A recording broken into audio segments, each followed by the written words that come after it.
After dropping their seventh straight game and falling 10 games below 500, I can now say the Atlanta Braves are officially cooked. Let's talk about it on today's episode of Locked On Braves.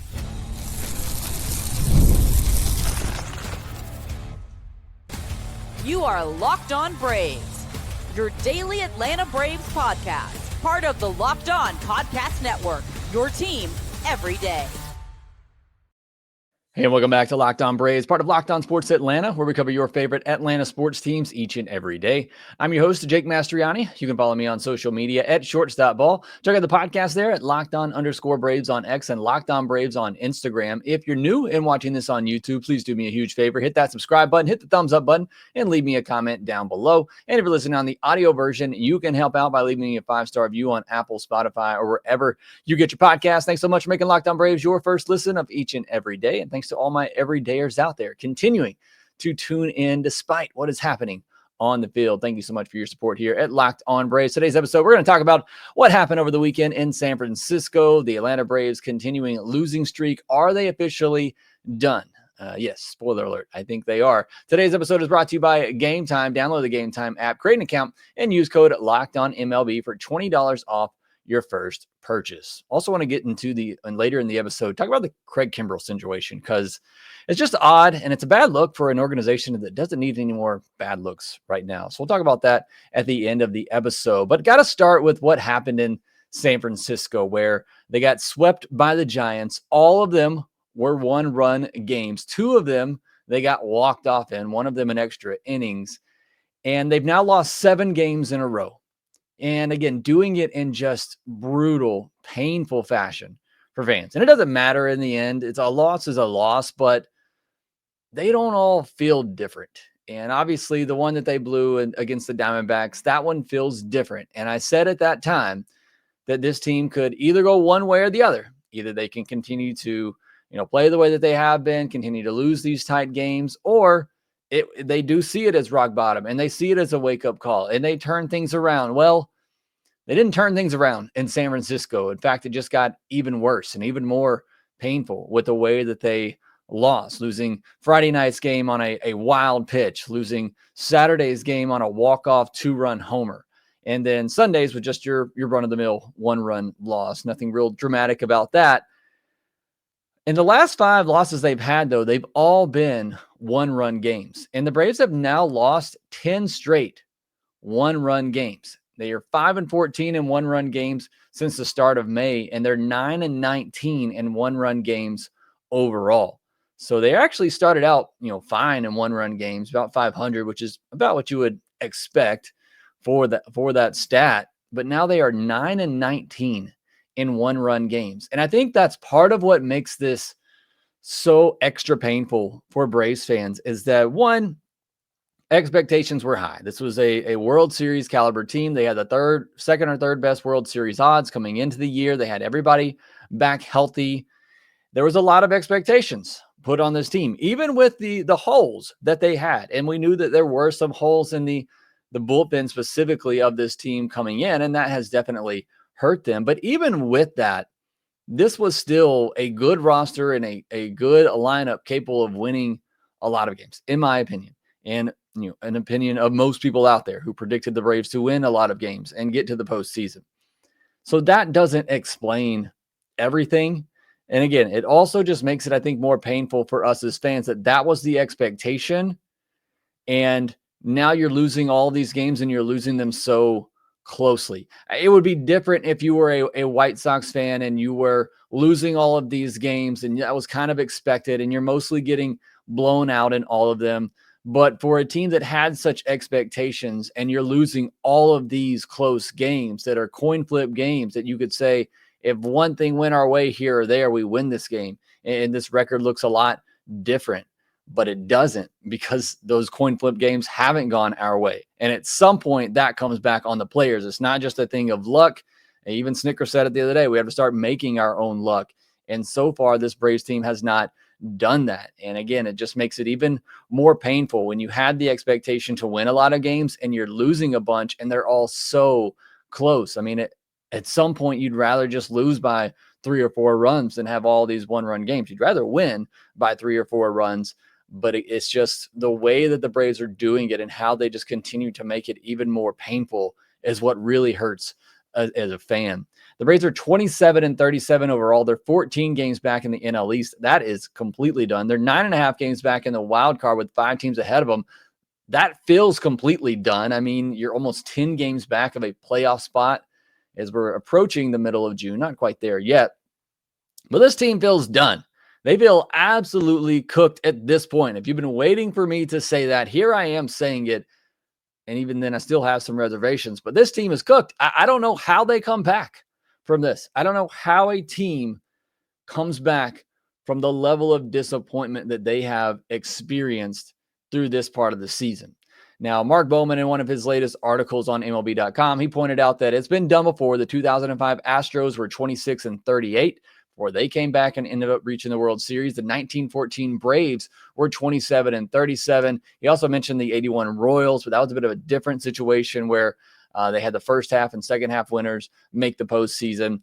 But you're talking about 2 or 3 times over the last 100+ years that a team has been this bad and turn things around to make the postseason. So the odds are very, very low. Even you look at that 2019 Nationals team, which is a team that a lot of people like to point back to that, really struggled through the first couple of months of the season, turned it on, and went on to win a World Series. They were 29-35 on June 8th and just 6 games back of a wild card spot. And they had already started their ascent. They were 7-3 in their last 10 games on June 8th of that season. So they had already started the turnaround. Braves haven't even began the turnaround at this point. In fact, it's just getting worse as they've lost 7 in a row. I don't see how they overcome this. I can see them playing better baseball, but you're talking about they have to have multiple big stretches of winning 8 out of 10. And they can't have any more long losing stretches of 3-4 games. And it's just hard for me to see this team, this group, with just the vibes and the way that they are going, having a stretch like that, having multiple stretches of big winning streaks. But that's what it's going to take. They have to have multiple big winning stretches now and avoid any big losing streaks. I said coming into the month of June that they needed to get 16 wins. Well, they haven't won a game yet in the month of June. They'd have to go 16-3 the rest of the way to reach that mark. And teams have done that before. And again, I feel like this group should be good enough and talented enough for that to happen. I just don't trust that it can at this point. And let's look at just the next 12 games, because the next 12 games, I think you have an opportunity to go on one of those stretches. It honestly should have started in San Francisco, but let's just take a look at the next 12 where you're going to be playing the Brewers, the Rockies, the Mets, and the Marlins. Can you go 10-2 in that stretch? Can you sweep Colorado and Miami, and can you win series over the Brewers and the Mets at home? Again, that doesn't sound impossible if you felt like this team was clicking on all cylinders, if you felt like they were playing to the best of their ability, but they're not. But that's what it's going to take. You're going to have a couple of 10-2 stretches in order to get back to that. Even if you do that, you're 37-39, and then you're finishing off the month with 4 in New York and 3 at home against the Phillies, which, by the way, they're not playing great right now. The Braves haven't taken advantage of that. But that's what this Braves team has to do. And Milwaukee, by the way, is playing much better right now. We'll get into a little bit of that preview later in the episode. But that is the scenario for the Atlanta Braves. And it has to start now. It should have started 3 games ago in San Francisco. But if they're going to have any chance of turning this thing around, it has to start, I think, with these next 12 games. And I think you have to go 10-2, 9-3 in this stretch. You got to sweep the Rockies, you got to sweep the Marlins, and you got to take care of business against the Brewers and the Mets. But how much confidence do you have in this team actually doing that? My confidence is at an all-time low right now that they can get that done. But that's what this team is going to have to do in order to turn things around. All right, next we'll get into what happened over the weekend. A look at the offense and the pitching side of things. Spencer Strider, I thought, took some steps in the right direction. Bryce Elder had maybe the best start of his career. Starting pitching hasn't really been an issue. Defense kind of let him down and not quite enough offense, but we'll get into all of that here next. Looking for a snack that's both delicious and nutritious? Crack into a good source of protein with wonderful pistachios. Wonderful pistachios is one of the highest protein nuts. Each 1 ounce serving has 6 grams of protein, giving you over 10% of your daily value. Plus, they're packed with fiber and better for you unsaturated fats to help keep you feeling fuller longer. Personally, I love the no-shell variety. Got some on my shelf behind me. I keep some in the car for when I'm on the go, taking the kids to practice, school, whatever the case may be. They love to have a pack that they can take, and it keeps them full and keeps them not as cranky whenever I'm able to give them some of the no-shell variety of wonderful pistachios. But if you love cracking open every shell for that satisfying crunch, the in-shell options are a classic favorite. Wonderful Pistachios is a complete protein, providing all 9 essential amino acids. Whether you're running between the meetings, dropping off the kids like me, Wonderful Pistachios are the snack that works as hard as you do. Get snacking and get cracking with the snack that packs a protein punch. Visit wonderfulpistachios.com to learn more. Thank you, as always, for making Locked On Braves your first listen of each and every day. Go check out the guys over at Locked On MLB for your second listen of the day. And again, make sure you subscribe here to Locked On Braves or wherever you get your podcast. We'll have 4 more episodes coming your way this week. We'll have our minors spotlight. Is there some help coming for the bullpen? That's what we'll be focusing on in Tuesday morning's episode. We'll have our Friday mailbag podcast as usual on Friday. That's how that works. And other podcasts coming your way this week. So again, make sure you subscribe to Locked On Braves. Let's get into what happened over the weekend in San Francisco. Again, the Braves getting swept there. Let's start with the offense. And what I'm really focusing on with the offense right now is how many scoring chances are they getting throughout the game. You know, this was an offense that was supposed to be built on just constant pressure every inning, putting pressure on the opposing team. Now, granted, the Giants are one of the better pitching staffs in baseball. Can't expect them to just consistently be doing that, but are they doing it enough? You know, we talk about them not scoring enough, and it's often because they're not getting enough opportunities. They're not giving themselves enough chances throughout the game. And again, part of that, it's hard to string hits together. They also don't have a lot of speed, so they're not able to manufacture runs. So it is solely driven by the extra base hits, and those haven't been coming as frequently lately.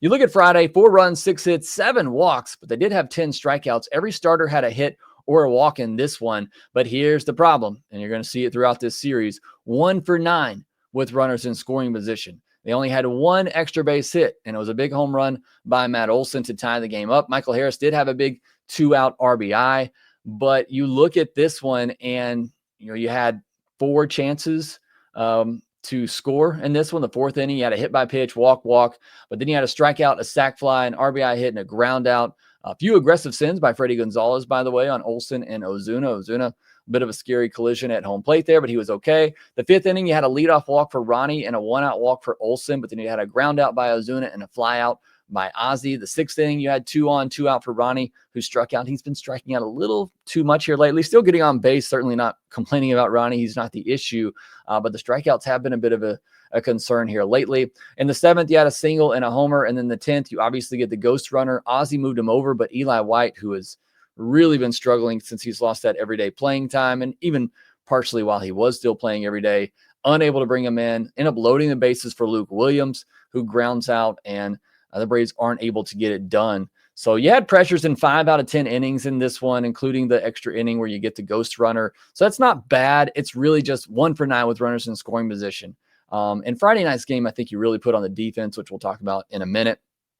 On Saturday, 2 runs on 7 hits, 2 walks, but again, 10 strikeouts, and again, 1 hit with runners in scoring position out of 7 opportunities, 2 extra base hits, double by Riley, and a home run by Michael Harris. Logan Webb was excellent in this one, but they did finally start to get to him that 3rd time through, knocked him out after 6 innings, and scratched across 2 runs against him. This is what it needs to look like when you face a top pitcher, as Logan Webb is right now. Make him work, scratch a couple of runs across him, and get him out after 6 innings. I thought that was great when you're facing one of the better starters in the game. You make him work, you try to scratch across a couple of runs, and get him out as quickly as possible. So I thought that was a win for the Braves offense, but they didn't do much after that. You had 2 scoring chances against Logan Webb, the 3rd and the 6th inning, and then you had 1 scoring chance against the bullpen in the 8th inning. You had a 2-out double by Riley and then a walk for Ozuna. They walk Olsen to face Ozuna, and you get the righty-righty matchup there, but maybe a little bit telling that teams aren't as afraid of Marcell Ozuna with that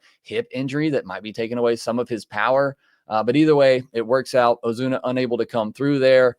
Michael Harris's home run was a leadoff shot, so that's really only 3 scoring chances in 9 innings on Saturday. Again, you're going up against Logan Webb, so that's understandable. They only had 2 real scoring chances against him, and they were able to come through on a couple of those, or on one of those, and then got the leadoff home run from Michael Harris, but unable to do anything else against that bullpen. So again, some good in there in both of these games, I think, for the offense, but just not enough. On Sunday, 3 runs, 6 hits, 2 walks, 8 strikeouts, 1 for 6 with runners in scoring position, only 2 extra base hits, both of them doubles, and both of them coming in the same inning. You had scoring chances in the first and third. They capitalized on both of them. They had 2 on with 2 outs in the 6th, but weren't able to score. Nick Allen got hit by a pitch with 1 out in the 7th, but Acuna and Riley both struck out. You had a 1-out single in the 9th. So really just 3 good scoring chances in 9 innings on Sunday. And it's not enough. Again, Friday, I thought overall there was enough pressure in half the innings that you played, but just 1 for 9 with runners in scoring position. Saturday, I thought they did a good job against Logan Webb, getting a couple of runs against him, knocking him out of the game, but then weren't able to do anything against their bullpen, which is a really good bullpen. And on Sunday, just not enough. You did early on in the 2 of the first 3 innings, but then nothing really after that.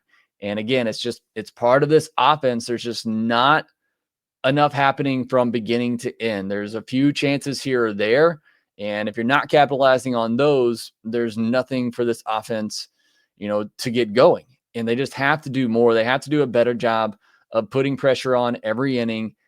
They need to be stealing more bases. I know I sound like a broken record with that, but they got to do something. You can't just sit back and keep waiting for that extra base hits, because those are not coming as frequently right now. But mainly it's the runners in scoring position. It's the thing that's plagued them all weekend. They had 1 hit with runners in scoring position in each of the 3 games over the weekend. On the pitching side of things, Spencer Schwellenbach, 6 innings, 6 hits, 2 walks, 4 runs, 3 earned, 4 strikeouts. He was really good after the first inning, which his defense didn't help him out in that inning. Certainly not his best performance, but good enough to win. And then Elder on Saturday, maybe the best start of his career, 8 innings, 3 hits, 1 earned, 12 strikeouts. He gave up the home run. That's the only run he allowed. 107 pitches, 81.7 mile per hour average exit velocity. Great job of keeping the ball on the ground. 10 ground outs to 1 fly out. 6 hard hits allowed, but 3 of them were just driven into the ground. 14 whiffs, 19 called strikes. Again, it's what makes Saturday so painful, is that you got an amazing start from your 5th, 6th starter, and you still couldn't find a way to win. And then Strider on Sunday, 6 innings, 3 hits, 3 walks, 4 runs, 3 earned, 5 strikeouts on 90 pitches. It was really just the 4th inning for Strider where things got away from him. He walked the first 2 batters. They both come around to score. He almost escaped it with some great defense, but a 2-out hit that landed right on the chalk, because that's 2025 Braves. I mean, nothing going their way. You had Alex Verdugo, I believe it was in the Saturday game, just missed a grand slam by like a foot. And then on Sunday, they get a ball that lands on the chalk with 2 outs that scores 2 runs. That's the breaks for the Atlanta Braves this season. But again, that can't be your excuse. You got to make your own luck, and they're just not doing that. Forcing usage was back up for Strider in this one. The velo remained the same, averaging about 95 miles per hour. I did think the command of the four-seamer was much better. Outside of that 4th inning, again, where he just lost all command there for a bit, the slider looked really, really good. 7 whiffs on 16 swings, 86.3 mile per hour average exit velocity, only 3 hard hit balls allowed. So again, outside of that 4th inning, and that's all it takes, I thought Strider was good. Maybe his best start so far this season. So that's encouraging. But like you said after the game, it's not just about having encouraging starts as he works his way back. This team's trying to win, and he didn't do enough to help this team win by giving up 4 runs. Again, even though 3 of them were earned, but walking those 2 batters just came back to bite him. The bullpen in this one, Kimbrel got his lone inning with the Braves on Friday, allowed a couple of base runners, but erased them with a caught stealing and a pickoff, and then did get a strikeout. We'll talk more about Kimbrel here in a minute. Dylan Lee was brilliant on Friday. But Pierce Johnson, bit of a rough weekend for him. He allowed the ghost runner to score on a wild pitch in the 10th to walk it off on Friday. And then he got the chance to save the game on Sunday, as the Braves are now, I guess, a closer by committee with them backing off of Bryce Elder right now. But then what happens? The first opportunity post Bryce Elder as a closer, Pierce Johnson gives up a walk-off 2-run shot. And the Atlanta Braves lose again with Johnson taking the loss in both of those walk-offs. Outside of that, bullpen was fine, but there's definitely an issue in the bullpen. Spoiler alert here. Surprise, surprise. I don't know who you go to at this point. As I said, I thought Pierce Johnson would be the one to get the first crack at it. Maybe you have to play it situationally based on who's coming up, righty or lefty, with Pierce Johnson and Dylan Lee. But again, as I've been saying for a while now, this is why I was hesitant to make a move in the closer's role. And I think at this point you have to, with Iglesias and him not having that slider and just still not having great command of his other pitches in general. But the reason I've been so hesitant to make the move is because I don't think there's a clear option. Again, it can't be Dayswell, especially can't be him now that he's on the IL, but he just doesn't have the command. And Pierce Johnson has the experience, which I thought is why he would be the next man up. But still, you don't see too many fastball, curveball closers. Maybe you give Dylan Lee a shot. He's been excellent ever since coming up to the big leagues. Again, maybe it's just situational based on righty-lefty matchups, but there's just no good feeling in the bullpen right now at the moment. And then the defense hurt the Braves this weekend too. I mean, in tight games like this, and all the Braves games are tight, you can't be giving them free runs. And you had a couple of unearned runs on the weekend and a couple of one-run games. And that really came back to cost the Braves. Nick Allen and Austin Riley both had some costly errors on Friday that didn't help Schwellenbach. You had the wild pitch in the game on Saturday. Saw a lot of people really trying to get after Sean Murphy on that one. I think that's just people that don't like Sean Murphy and want to see Drake Baldwin play more, want to see Sean Murphy traded. That's a spiked curveball that's in the other batter's box. I mean, the only thing I'll say is, if you're calling a curveball, try to be a little bit more prepared, but that's a curveball spiked that landed in the halfway into the middle of the other batter's box. Like, that's a almost unblockable pitch.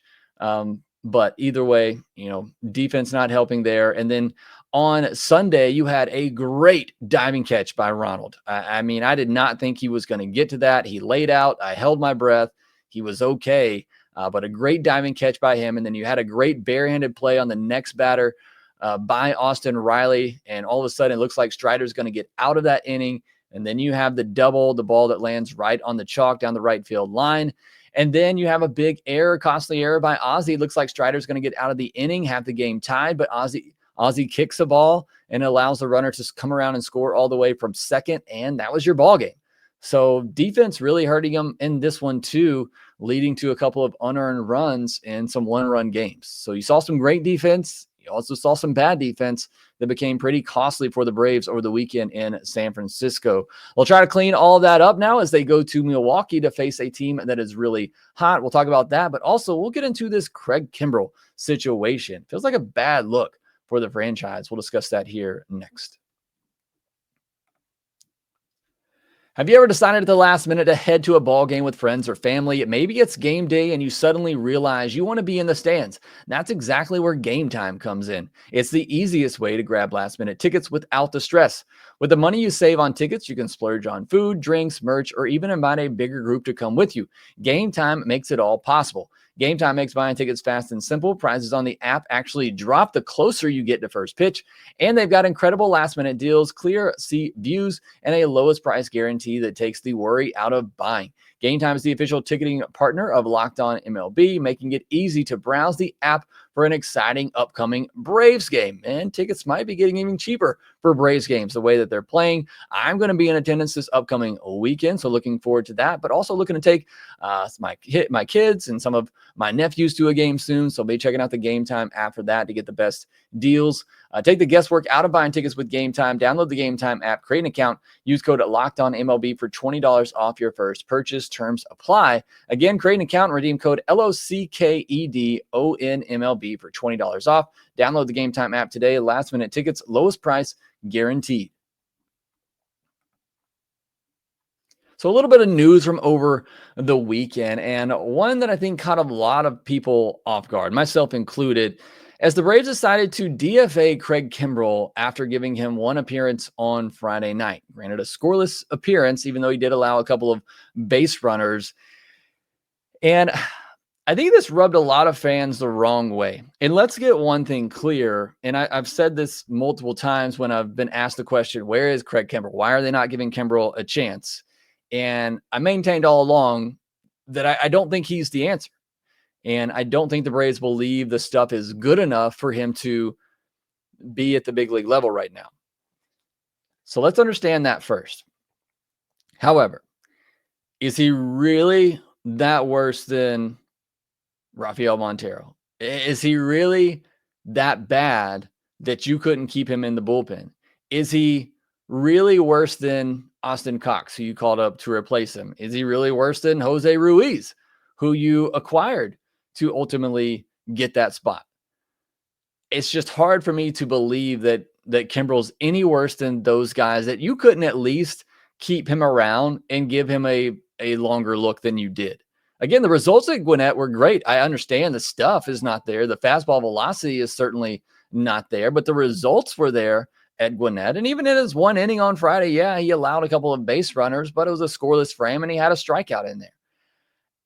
It's just, again, I'm not crying or shedding any tears here that they let Kimbrel go, thinking that it's some, atrocity, like he was going to save the bullpen, because I never believed that. But for a team that has all this negative energy around it, to then pile on by DFAing a franchise legend, I think, in Craig Kimbrel, it feels bad. And again, you don't need any more bad vibes right now towards your front office, towards your GM, and to call up, again, I think a Braves legend in Craig Kimbrel, give him one outing and then DFA him. It seems like a bad look, especially when the guys that you brought in to replace him, I don't know that they're any better. Austin Cox, who was the guy that they called to replace him originally, didn't even get an outing and is already sent back down. They claimed Jose Ruiz off waivers from the Phillies, added him to the roster, and optioned Cox back to Gwinnett. Ruiz, 30-year-old right-handed pitcher, in 2025, he's pitched in 16 games, 14 and a third innings, 21 hits allowed, 6 walks, 13 earned runs, 3 home runs, and 12 strikeouts. Again, that's better than what Craig Kimbrel gives you because he can throw harder. He does average 96 miles per hour on his four-seamer and has a curveball as well. He throws 6 different pitches. His changeup has the highest whiff rate of those. Batters are hitting .522 against that big four-seamer this year. He is usually better against righties, although that's not the case this year, and he can go multiple innings. Look, there's a chance Jose Ruiz isn't on this roster in a week or two, and I don't know. Again, it's not that I think Craig Kimbrel was going to be a major help in this bullpen. It's just a bad look. It's just a bad look overall that seems like a disorganized front office right now that is just constantly, calling guys in, moving guys out in the bullpen. And I get it right now. It's not like you can go out and find the best relievers on the market. Teams aren't trading those right now. I just think you could have given Craig Kimbrel a little bit more of a look and opportunity. At least let him have a blow-up start before you DFA him. At least let him have that awful start before you decide to DFA him. It just feels bad to call up a legend like that, give him one outing, and then DFA him. And I don't know that it's about the money part of it. He would be making a prorated part of $2 million while he's on the big league roster.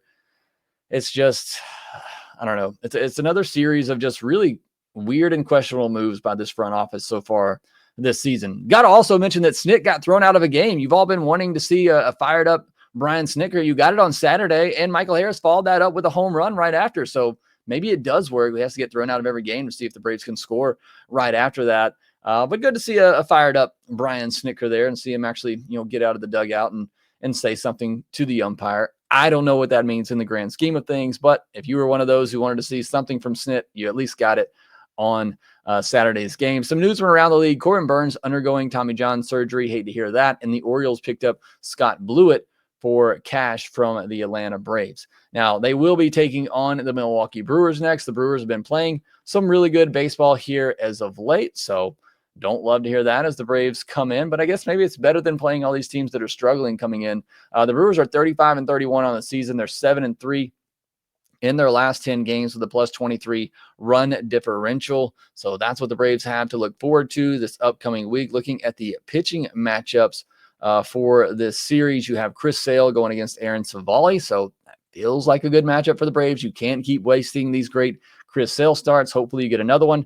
And then you got Grant Holmes versus Quinn Priester. And in the finale on a Wednesday, which is an afternoon game, you got Spencer Schwellenbach versus Chad Patrick. So you got three of what I think are probably your three best starters right now in Sale, Holmes, and Schwellenbach going in this series. So hopefully that makes it a winnable series for the Atlanta Braves. Again, Brewers have been playing a lot better here as of late, but it all just comes down to the Braves. And are they going to continue to get the pitching that they've gotten? And can the big guys in the offense step up? Matt Olson, Austin Riley, and Austin Riley swinging a good bat over the weekend. Olson had the big home run on Saturday. Ozuna, still need him to come up clutch. And even Acuna, who's been fantastic in getting on base, when he gets those chances, need him to come through as well. Need all the guys to come through. Ozzy, Michael Harris, who looks like he's swinging a little bit better bat, but Ozzy maybe now cooling off after his hot stretch. But just got to get things going. Need to get some good vibes. Got to do better with runners in scoring position. Only 3 hits over the weekend and all 3 games with runners in scoring position. That's been a problem all year. Having more scoring chances throughout and capitalizing on more of them throughout the game. That's really the key for this offense to get going. Hopefully get some good vibes for this team because they are desperately, desperately needed. Again, I think they're cooked. I don't know how they come back from this, but I would love to see them try, and I'd love to see them make a great push and effort at it. And if they're going to do that, it's got to start now. Should have started 3 games ago, but it definitely has to start now. Let me know your thoughts down in the comments section below. Do you think this team is absolutely done, or is there any hope of them coming back? Make sure that you subscribe on YouTube. If you haven't already, hit the thumbs up button and leave me a comment down below. And make sure that you rate, review, and subscribe to the Locked On Braves podcast wherever you get your podcast. And we will talk to you next time.